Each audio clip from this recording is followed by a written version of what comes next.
You know, several years ago, I did some work on my roof here. It has leaked since I bought this building in 1993. It had an asphalt rolled roofing on it, and I tarred and tarred and tarred. Finally took it off and put tin on it. Actually, our son did it. It was the first tin roof that he stuck on, and it's never really quite been right. I've had the parapet walls sprayed with polyurethane and then top coated with an elastomeric. But I have daubed every single screw. I have coated the seams. I've done the cross seams, and nothing has stopped this roof from leaking.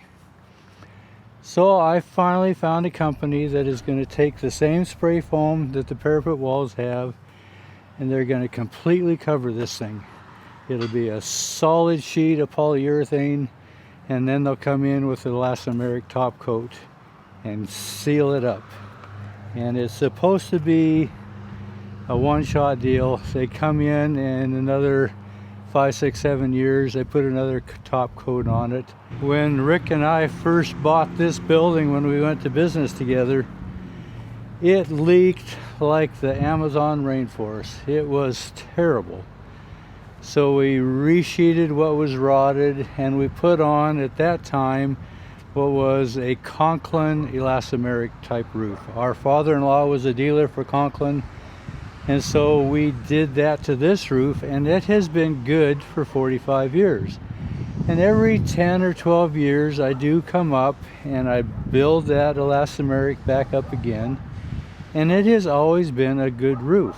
So I'm somewhat familiar with elastomeric, and when I had these parapet walls that were really in poor shape, all the brick was kind of crumbling, and it just completely sealed up. It's a really firm foam, and so I'm looking forward to having this finally done, to where maybe after 93, 03, 13, 23, 32 years, maybe I'll finally get this roof to quit leaking. They've been up here blowing things off and cleaning it up, getting ready, and I don't want to get in their way, but hopefully I can show you some of that process when they spray this on.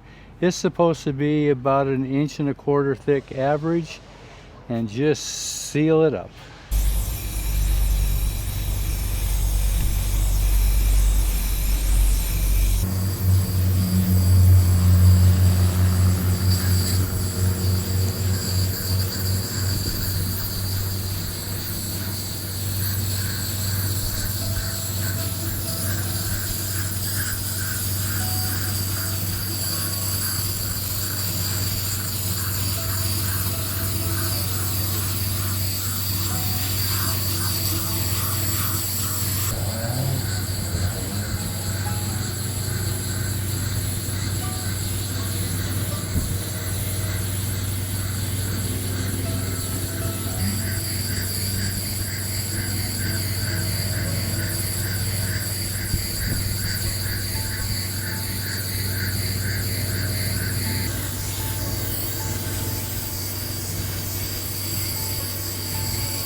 Well, this has been a 2-day project.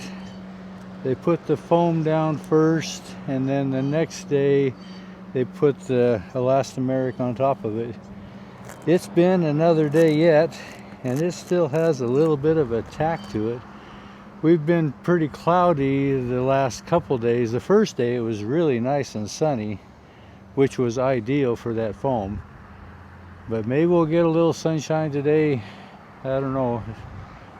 But I'm really looking forward to rain now. I used to always kind of dread it because I was putting buckets everywhere. But we got both roofs done. I'm really optimistic about how this is going to turn out. It was really interesting when they put the foam down. They walked on it almost immediately. They said it is solid within a minute, and within 2 minutes it is hard. This elastomeric, it took about 3 hours. If it was really hot, they said it would cure in about 30 minutes. But it took a lot longer than that because it was cloudy yesterday when they did this. And it still has a little bit of tack to it. Now the neighbors are going to have it done today as well because their roof has the same symptoms as mine. Non-stop leaking through a metal roof. And you can see they've been doing the exact same thing that I have. They have painted every screw head. They've done all the seams, and they can't get it to stop leaking either. So they're going to have the same application done to their roof. You know, every time you get involved in a roofing project, it is never a cheap proposition. I was kind of at my last straw. The only other option I could see was to take this off and do it with a different style or put a all welded one-piece membrane on it. I have that type of roof on my hotel, and it has been good, and they're about a 50-year roof. This, they're saying the same. It should be with about every 10 years of just building up this elastomeric top coat, should be a 50-year plus roof as well. So to save tearing it off, I thought it was well worth the chance. You know, for me, I spent a lot of time up here visiting with the guys and watching them put it on. I thought it was an interesting process, and I hope that you find it interesting as well. Having a good roof is a big deal, especially up here in Montana, but probably everywhere. I really had a problem when the snow sets in here and then that slow spring melt off happens. It would find every hole. So I'm really optimistic and hopeful that this is going to be finally the solution to my leaking roof. I've had enough of it. Appreciate you coming along. Thanks for watching.